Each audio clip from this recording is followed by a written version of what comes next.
மற்போர். படைக்கலன்கள் ஏதுமின்றி இருவர் போரிடம் விளையாட்டை மற்போர்.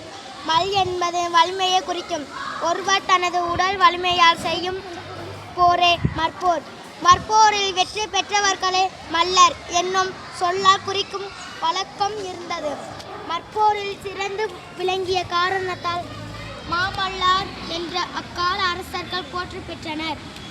இருவர் கைகோத்து காலாலும் தலையாலும் இடித்து முதைத்து ஒருவரிடம் ஒருவர் போர் செய்வதே மற்போர். பகைவரை எதிர்கொள்ளும் வகையில் விளக்கிய இம்மற்போர் பின்னர் வீர விளையாட்டாக மாறியது. நம் நாட்டில் ஒவ்வொரு மாநிலத்திலும் மற்போர் கழகங்கள் உள்ளன. ஒலிம்பிக் போட்டிகளில் மற்போர் ஒன்றாக இருந்து வருகின்றன. மேலும் பல விளையாட்டுகள் பண்டை காலம் முதல் இன்று வரை வழக்கில் இருந்து வருகின்றன.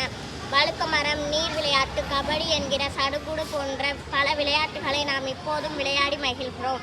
உடலில் வலிமையும் உள்ளத்தில் மகிழ்ச்சியும் விளையாட்டால் ஏற்படுகின்றன. பள்ளி பருவத்திலிருந்தே நமக்கு பிடித்த விளையாட்டுகளை விளையாடி மகிழ்வோம். விளையாட்டு போட்டிகளிலும் கலந்து கொள்வோம்.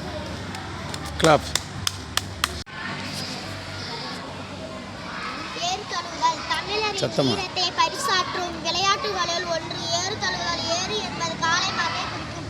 ஏறுதழுவுதல் என்று காளையை தழுவி அதன் வீரத்தை அடக்குவதற்காகும். இவ்விளையாட்டு பழங்கால தொட்டு இன்று வரை விளையாடப்பட்டு வருகிறது. இன்று பல மாவட்டங்களில் இவ்வீர விளையாட்டு நடைபெறுகிறது. பொங்கல் திருவிழா கொண்டாடப்படும் நாள்களில் ஏறுதழுவுதல் என்னும் இவ்விளையாட்டு நடத்தப்படுகிறது. ஜல்லிக்கட்டு, மஞ்சு விரட்டு என பல பெயர்களிலும் இது அழைக்கப்படுகிறது. இவ்விளையாட்டில் பங்கு பெறும் காளைக்கு அதன் கன்று பருவத்திலிருந்தே பயிற்சி அளிக்கப்படுகிறது.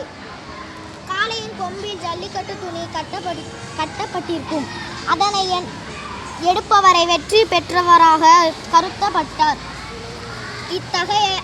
இத்தகைய வீர விளையாட்டை விளையாட்டுவதற்கு சில விதிமுறைகளை இன்று பின்பற்றப்படுகின்றன.